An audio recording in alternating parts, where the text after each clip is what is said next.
Good evening. This is Pragati Rao, and today, as promised to Wandering Minds, Neetu Vashisht in particular, I have decided to go live and talk about something which is so important to most of us. Thank you so much, Neetu. It's good to hear a very warm welcome from you. Well, to begin with, I'm here to talk about parenting and how we can fill that gap that exists between the parent and the child. I'm not going to generalize it, I'm not going to tell it that this is the norm, but in case if it is happening, which I see happening as part of my practice with young adults, with parents, I do feel the gap exists. And this gap can be very conveniently and beautifully be addressed. How we can address that is exactly what I'm going to talk about today. I will be talking about what ancient wisdom is available to us.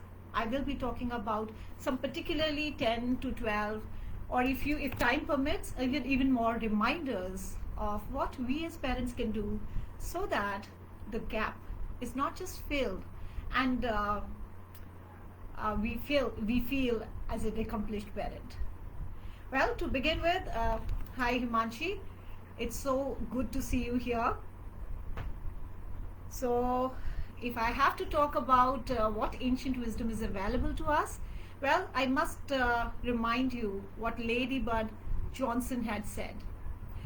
She did remark that children are apt to live up to what you believe of them, and this is not just relevant to a parent. This is relevant to everywhere. Whatever we believe becomes a self-fulfilling prophecy, isn't it? Hi Rupa, good evening. Thank you so much. I hope I could make more sense. I could be able to deliver what I promised to Neetu. Well, to continue, I must say I was talking about how children are apt to live up to what you believe of them. So be very careful of what you believe about your children. Be very careful of what you label them with, because those labels become self-fulfilling prophecy. If we go by what the poet Maya Angelou had said, she had said something very, very beautiful. Very good evening, Swati. It's time for all parents to teach our children that there is beauty and strength in diversity. Yes, that is what we all as a parent need to tell our children if we really want to fill that gap which has problems coming from attitudes about race, about gender, sexuality, religion. All these is shaped up back at home. And dear parent, I must remind you, you've got a big role to play. However, having said that, I must say it is also one of the most pious, one of the most beautiful role that you've been trusted with. I hope the members who are part of the live right now would agree to that. How many of you think that parenting indeed is one of the most poignant things that we've been ever assigned with? Well, while you take your time to answer that, allow me to move on to the next one, which was my very own Walt Disney. Now, what does Walt Disney have to do with it? Well, Walt Disney tells us that, yes, part of our parenting, we have to tell our children, we have to remind them that most things are good and they are strongest things. Good things are really strong, powerful things. But we should not refrain from telling them that there are evil things in the world as well. And while we are doing that, we have to protect them from those evil things. I've heard a lot of parents who come and say, oh, I don't protect my child or shield my child from the reality. Trust me, shielding your child is one of your duty. You're not doing a favor to them when you shield them against the evil. Yes, you've got to be reminding them every time that good is always able to overcome the evil, but at the same time, when evil comes up in the form of a bully, when an evil comes up in the form of somebody else who's creating pressures and challenges and problems for your children, it's your duty to tell them that I am there. You can always bank on me. I don't know why parents feel, it will affect their independence. Personally, I feel you owe it to them.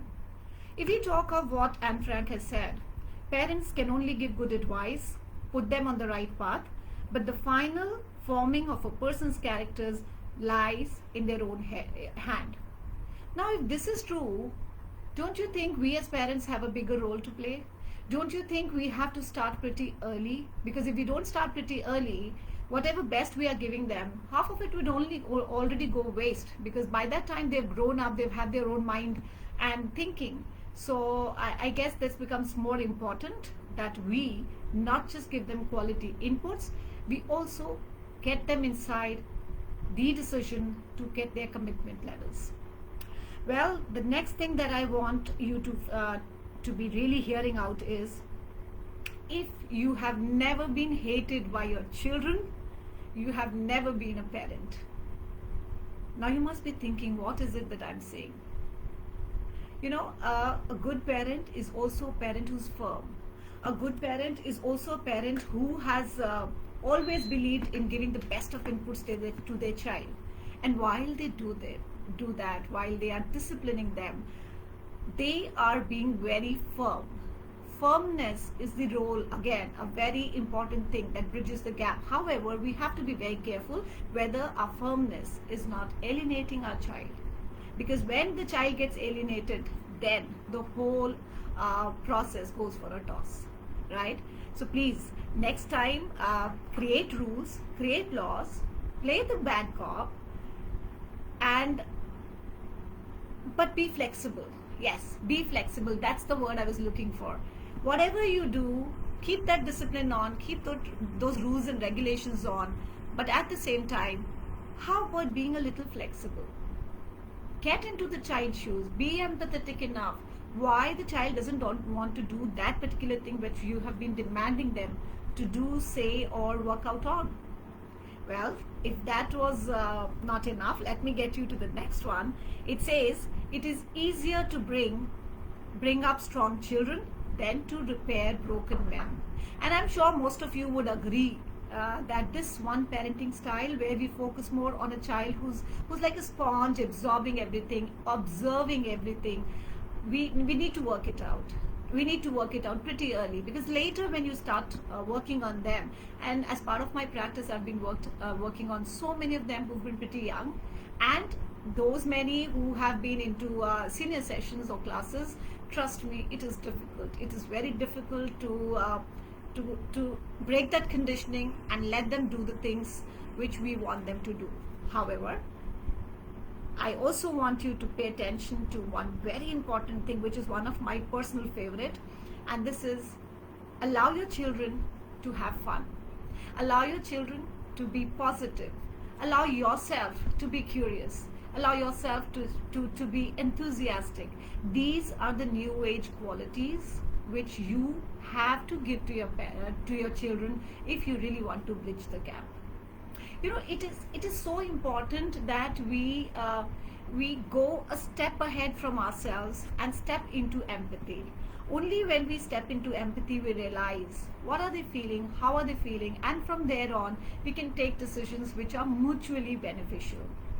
So, essentially what I'm trying to tell you is, whatever future you are looking at, which might sound bleak, which may sound competitive, which may sound, oh, it's very difficult world out there, whatever comparisons you might have when you look around at different parent sets that you have socially, when you interact with other parents, just put them to rest. There's enough for everybody, and your children will come out fine. So you need not plan that far off. In fact, you should be right now in this moment and feel good about it. You should feel about, very good about creating those happy, harmonious, and joyful states in your family. That's a short way a parent is being listened to. That's a short way that trust is being built up. I also want you to take note of the very simple but a very, very logical point here. Now, this logical point is, a lot of time we have seen that we all want well-behaved children, right? But you know what? If your children are not happy, they will never be well-behaved. And how do I say that? Okay, so allow me to give an example here. Have you ever wondered, when your child acts out, when your child retaliates, when your child talks back, what kind of mood that child is in? what kind of mood do you think that child is in? Well, it's very plain and simple. The mood that child is in is unsupported. They don't feel loved. They feel neglected. They feel hurt. They feel misunderstood. And they feel your abilities to discipline are far more bigger, far more important to you than anything else. And that is when they act out. So anytime you face a problem with your children, what you need to do is pure and simple. You need to find out, are they happy enough? Are they feeling joyous enough? Is there enough fun in my family environment? Of course, everything has to be, thank you Rupa, yes, upset. That's exactly what I was trying to pinpoint. When they are upset, that's the time they act out. So when let's bring it on to us, right? So when we are upset, what are we doing? We are also acting out. So same equation applies to our children. But do we ever bother and understand that? Absolutely right, Himanshi. Aloof. They feel neglected, they feel aloof, they feel unloved, ignored, and so many other limiting and not so good emotions. And that's the time they act out. That's the time you as a parent feel, oh my God, parenting is a challenge. The problem is there's so much available these days. So much of information available on parenting, kind of books, the kind of podcasts, the kind of information available is huge. But what is happening is we are flooded with information. So we are actually having so many inputs that we have actually intellectualized the whole process of parenting. Yeah, and that is also more a reason that we need to pass on enthusiasm. We need to pass on a legacy which is more about those values, those rules, those regulations, that fun, that enjoyment, that sense of adventure. That's exactly what your children are looking at. But what are we doing? What are we doing is we are busy doing the whole day. We are so busy operating from the sense of power, right? So you've got to be listening to me. I'm the parent. That's one. The next could be, how dare you say or talk to me like that? There has to be a trigger. What is that trigger? Did you try to find that out? No. So you retaliated back, probably with a stand of ego. Probably there was a tussle, not probably, I'm sure that is coming from your power struggle. How about sharing the power a little bit? Now, what do I mean by sharing the power? Well, sharing the power basically means whatever quality decision you are taking, how about getting their commitment as well? And how do we get their commitment? How do we get their commitment on the rules, regulations, discipline, and all kind of goals and plans that we are making for them? Any idea? Anybody from the group who can tell me? Or rather, you must be doing it with your children. How do you get their commitment on the things that you are wanting them to do? You may have a decision which is absolute quality decisions, wonderful. This is going to work in their favor long term. But until unless your child, hi Shagufta and everybody else who's joined in. So, but the moment we were talking about, okay, so we basically take their commitment or get their commitment only when we let them see that they are part of it. Your decision, now let's look at it like this. Your decision may be, say, 10 on 10, a wonderful quality decision around parenting. This is how I would parent you. And you pass on that decision to them and you get only, say, 5 out of 10 kind of commitment or engagement from them. So if you look at it, 10 on the quality, 5 on the engagement is equal to 50% of their participation or chances of your parenting going right. Now imagine you take a decision which is 8 out of 10, not too great, but yes, good enough, right? Absolutely, Rupa, you're so right, by allowing them to contribute on the agenda. And that's exactly what I'm building on. So if my decision is, say, 8 on 10, and I get their participation or commitment on my decision by talking it out, by discussing it with them, and I am able to reach a level of, say, 7 on 10. So now if you look at it, 7 8s are 56. So my percentage immediately goes up. And that's exactly how it happens. So the percentage of participation. Thank you so much, Neha ji. I'm so happy you're liking the content. You would be able to get a lot of content on how we can actually transform our parenting relationship, and there are some foundational elements which I'm going to talk about, which I did talk about some 8 or 9 of them currently, and you can always go back and watch them. Well, currently, to proceed with, I was talking about your quality decisions may be amazing, but if your child doesn't feel that he or she is being a part of it, his commitment will drop. And then it will be an immense power struggle. You are struggling to put something into action. The child is resisting because they are not being part of the whole process of decision making. It's just been a decision which has been put upon them, and that is why they don't want to do it. So honestly, half an hour time is a very less time to discuss a topic as vast as parenting. But I've tried to give it my best. So this is what I have got you from the experts, these 9 pointers. And now if I have to remind you, because see, I don't sit here as an expert. I have a vast experience with young adults, with entrepreneurs, with parents and professionals. But I don't want to sit here as an expert. I want to sit here as a parent, a regular parent and a professional who would like to remind you a few things, because I truly believe each one of you is doing an amazing job. Each one of you is, is bringing out their best on the table. Now, if there are challenges, that doesn't talk of failure, that only talks of channelizing a new strategy, that only talks of how you can kind of divert your strategy in ways that you can start getting the results. So what are those 14 reminders? I have to tell you, and those 14 reminders come from this book that I had written. I had written this book on parenting in the year 2018, and now I'm coming up with another one, which is a premium book on the same concept. So you'll find whole lot of content, whole lot of strategies and techniques, but for that there's a little bit of wait. So coming from what 14 reminders I want most of the parents to have. Number 1, I would like to tell you that if you say it all the time, chances are that it will be ignored. Yes. So dear parent, please be very, very careful of what you are doing. If you are over commanding, if you're over repeating whatever instructions you're giving to them, chances that they will ignore them, chances that they will start not paying enough attention to them are very high. What should parents do when kids get defiant? Okay, so Helene, I will be taking up questions in a while, another 10 minutes, and I will be opening the forum to questions. Thank you for that, and I'll remember to answer that in a while.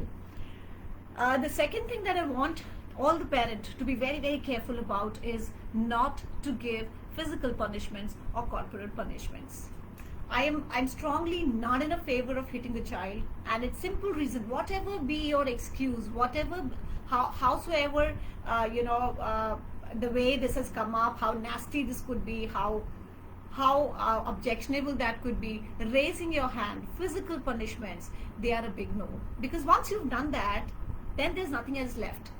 How would you then further down look into, filling that gap between you and the child, and that gap only gets bigger and bigger, right? So physical punishments, they hit hard, not only on their body, but their hearts and souls as well. So be very careful, dear parent, when you do that. An unruly child or difficult child, so Harleen, probably this could be helping you. An unruly child or a difficult child, a defiant child, is actually a cry, is actually a craving for your time, your attention, your space, your guidance, and maybe your love. So you have to actually find out where did or what is that gap, and with that particular thing, if you seal it there, a lot of times things would change. However, having said that, I would also like to highlight that there are times, when we evolve, power struggles, for example, I really wanted to talk about it, and maybe when children become rebellious, it could also be coming from power struggle.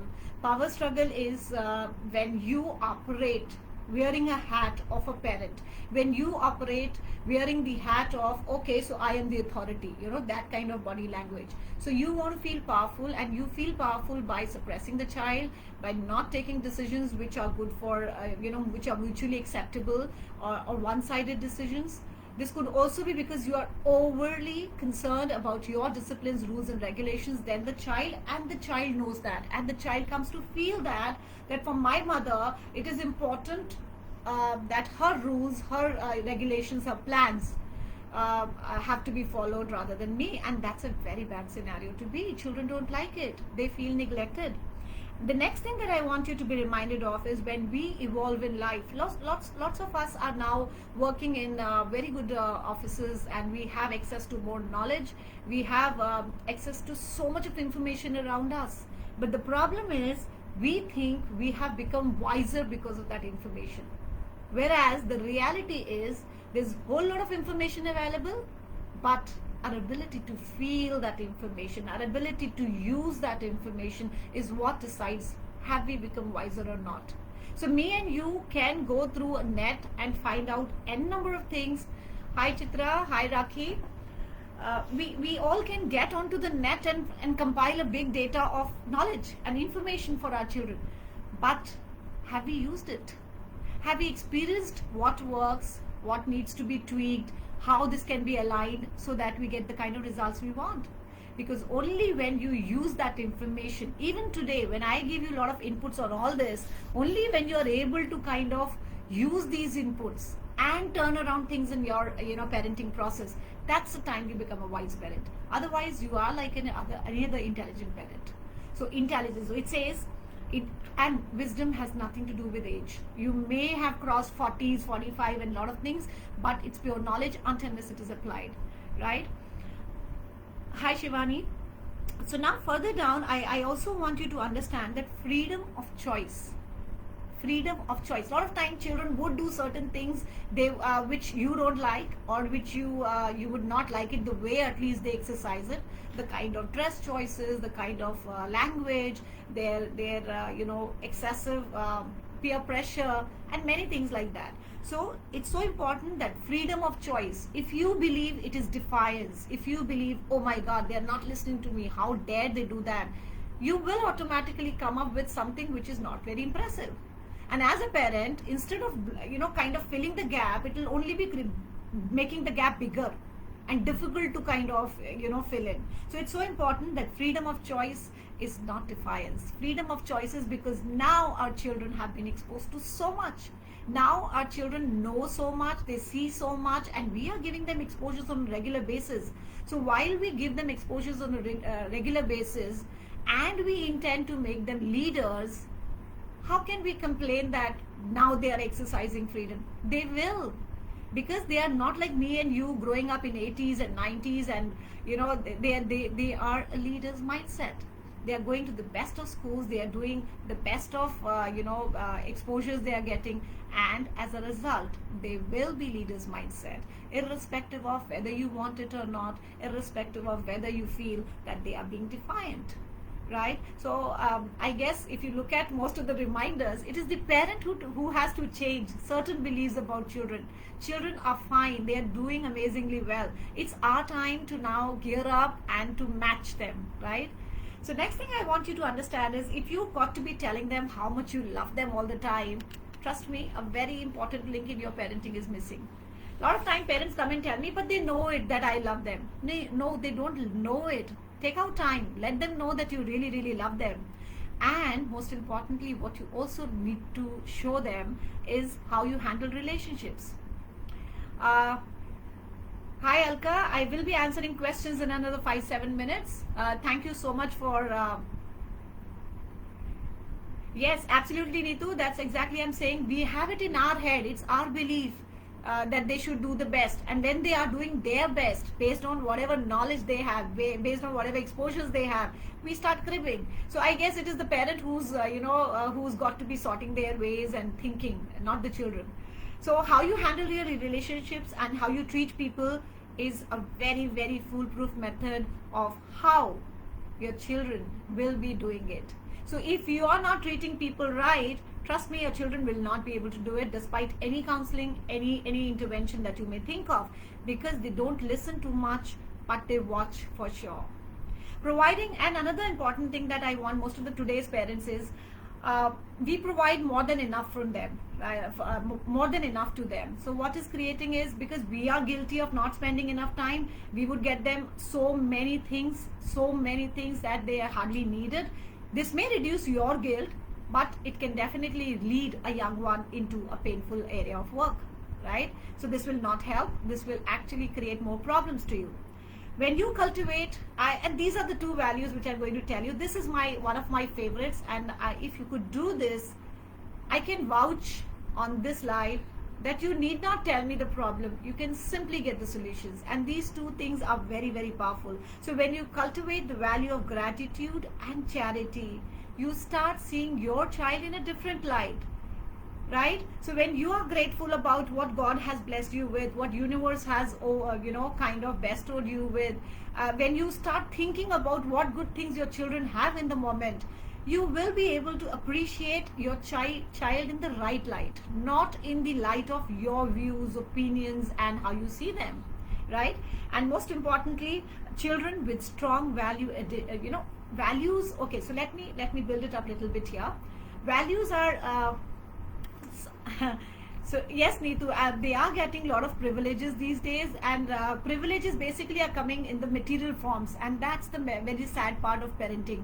We give them things, material things, and so many of them that they're not able to handle it right. Don't regret it. You can always make a correction on what you are giving.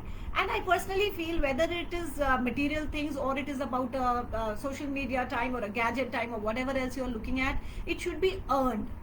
I know it would take some firmness on your level, but if you could do that, nothing like it.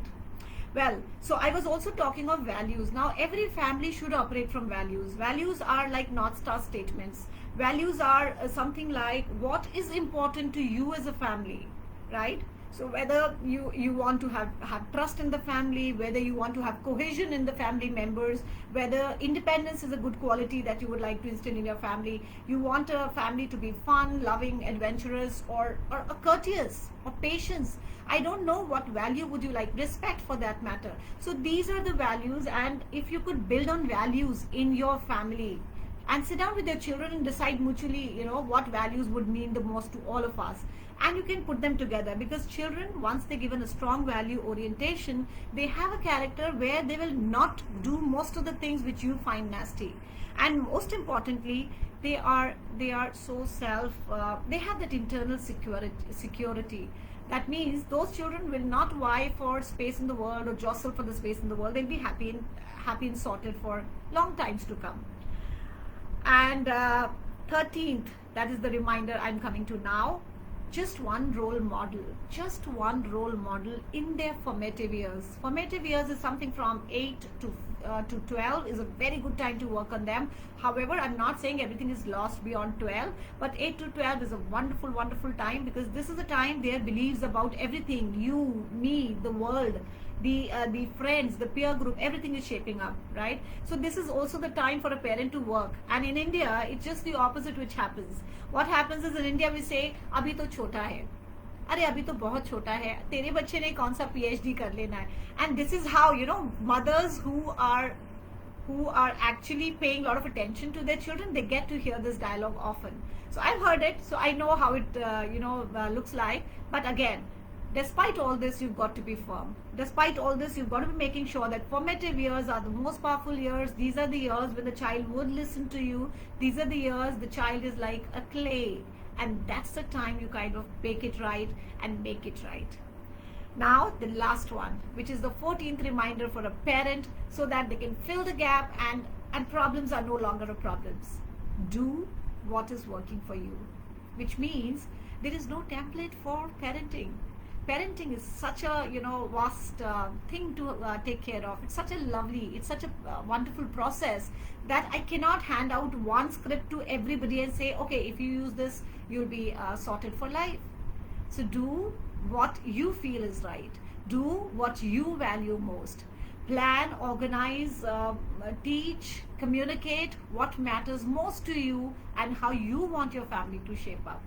This is what I wanted to tell you, and now I'm opening the session to questions. Please feel free to give me your questions. In the meanwhile, I will go back to the question that we had earlier. So, okay, so Harleen had asked me, what should parents do when kids get defiant? Well, Harleen, it is very important to understand how old the children are. When children are, are teenagers, we have seen that they will do certain things. And as I just reminded you, defiance is not always because they want to disrespect you, because they don't like you, or they would. But defiance could also be because the parent is being very controlling. So I'm not saying it's always you. I'm not being judgmental on anybody's parenting, but I definitely want to give you certain pointers, which if you kind of assess after the program or after this Facebook Live, you will be able to find out whether what kind of contribution I have, what kind of contribution my child has in this problem. So now we have to understand defiance actually is coming from a child who's feeling pressurized, right? So you have to understand: are you a very difficult parent? Are you making sure that your discipline has to be followed irrespective of what the emotion, moods, or feelings of the child in that moment? Are you a perfectionist by any chance? And you want your children to do certain things in a certain manner?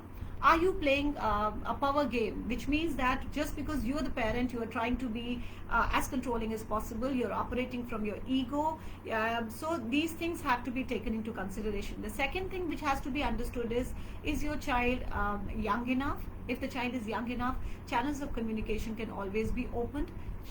Basically, defiance and rebel is an attention seeking thing. They want you to pay attention to what they are feeling in that moment.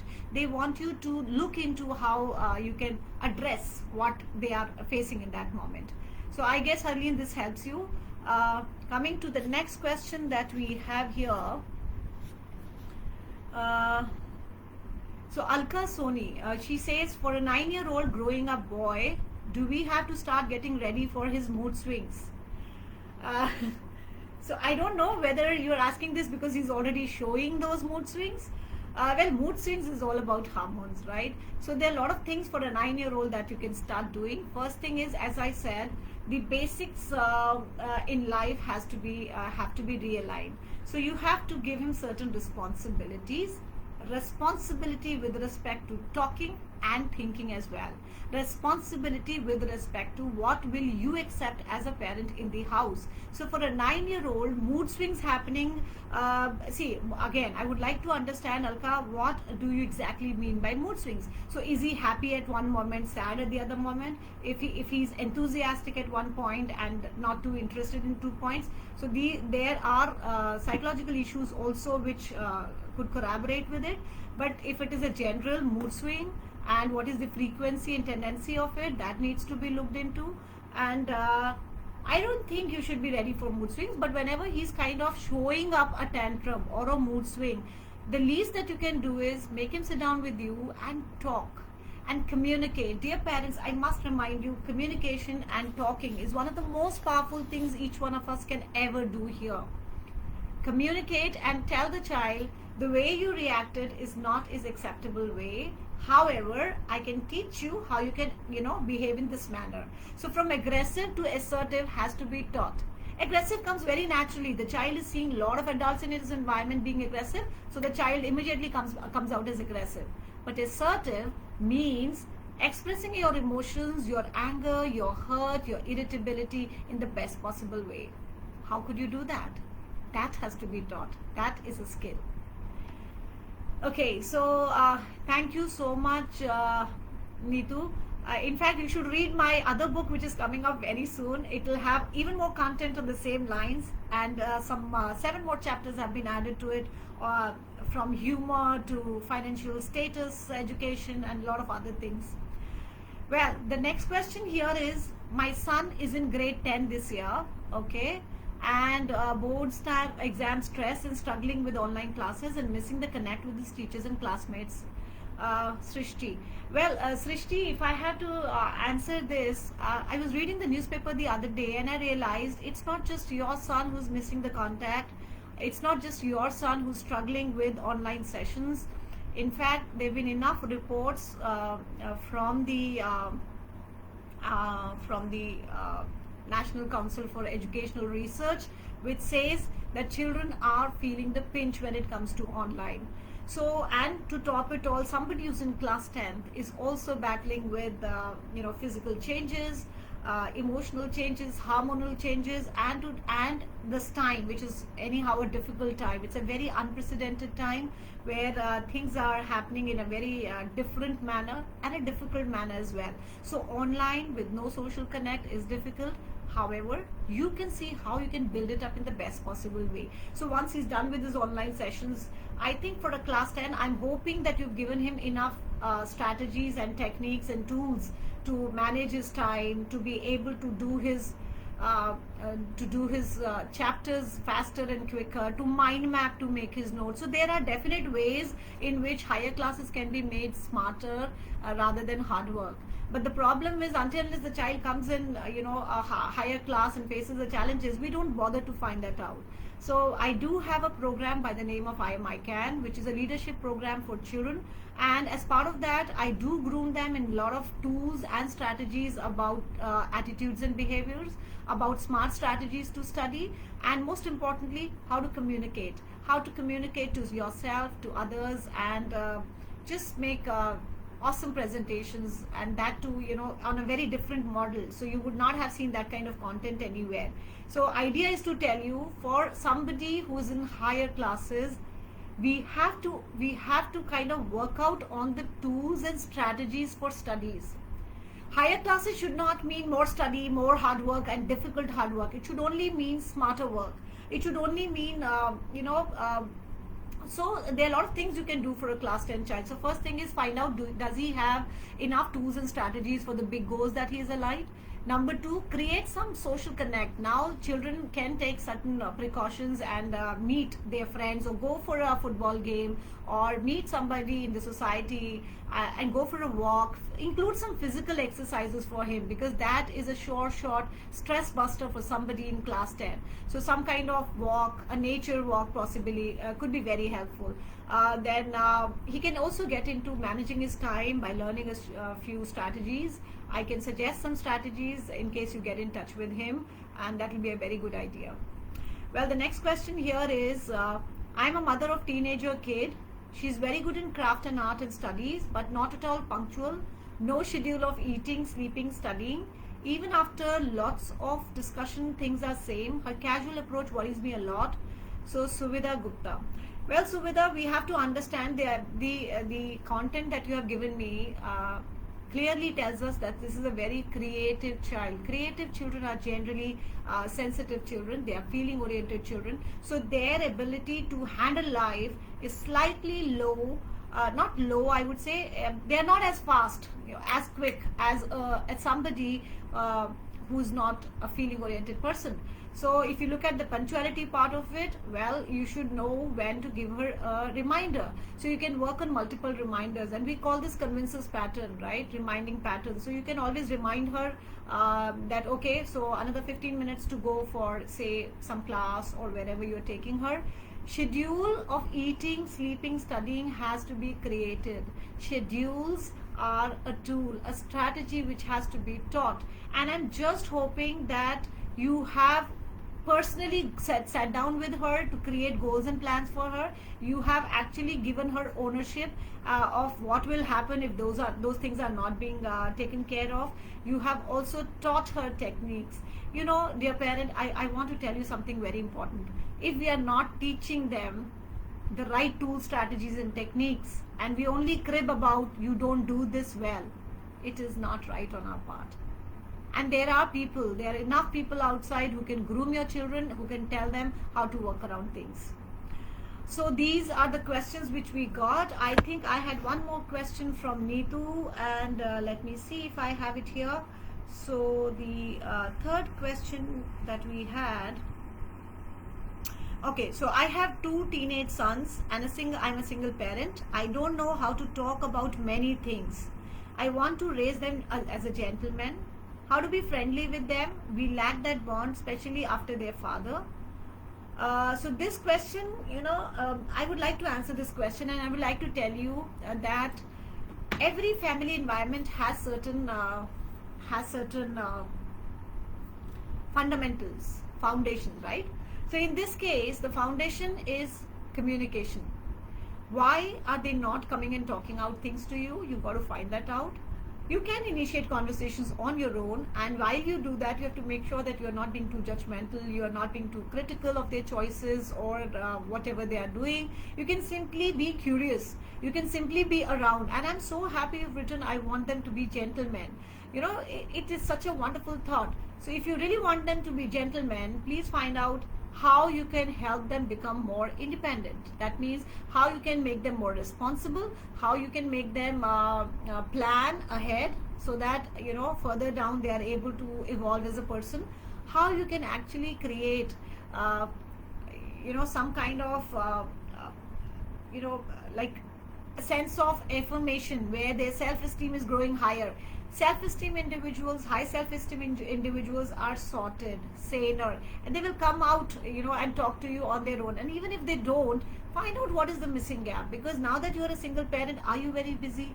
Are you not having enough time? Are you snubbing them when they're coming to talk to you, telling them that you are tired, or maybe some other time? So you have to find out there are a lot of elements in this, and each element needs to be assessed before I can give you a solution. But the best solution I can give you is just show them that you care, love them, create happy moments, and create them consciously. Keep the environment of the house light and simple and nice and fun. That's so important. And don't just do. Be there. Just be around them, and sit there and see how you can help them. So I guess these are enough to make them gentlemen. Well, the next question here is, it is a task to make my son sit and study, especially to make him write. Makes me go crazy. He's in class 5 and I don't want to write. He doesn't want to write all the questions. Okay, so as I said, dear parents, if you look at it, we are facing a lot of challenges with respect to skills. So are we giving attention when they are smaller, when they are pretty young? And if we are not, compensating that at a later point is difficult. However, now what will happen is he's just in class 5, so you can create some kind of reward system for him. And whenever whenever he does some little work, find yourself appreciating him, find yourself telling him, wonderful, so today you've written 1 page, how about going some more pages tomorrow, or a little more tomorrow. So just gradually build up his ability to write. And luckily this is one time where we don't know how the when the schools are going to open, so you can always ask him to write some pages on a daily basis. I know it's a challenge, but you'll have to sit down with him and do it for a while. Later, I would not say very soon, but yes, 21 days to 66 days it takes to create a habit. So if there's something which is a pain for the child, how you can make it pleasurable? You can either attach some reward to it. You can and reward need not always be material again. Rewards could be, you can appreciate, you can ask him to start collecting stars, which together later can be redeemed for some gift or some other thing that he has been wanting. So I guess these are the things which would help him. And definitely writing is you can always start by doing a page a day. If you don't do a page a day, it'll never come, and it'll only go from bad to worse. I have seen this problem coming up in a lot of boys. So it is a son, right? Okay, great. So a lot of boys resist writing. They don't like writing, but the only way is through writing. I hope I could give you some shortcut, but this is what I have to share with you.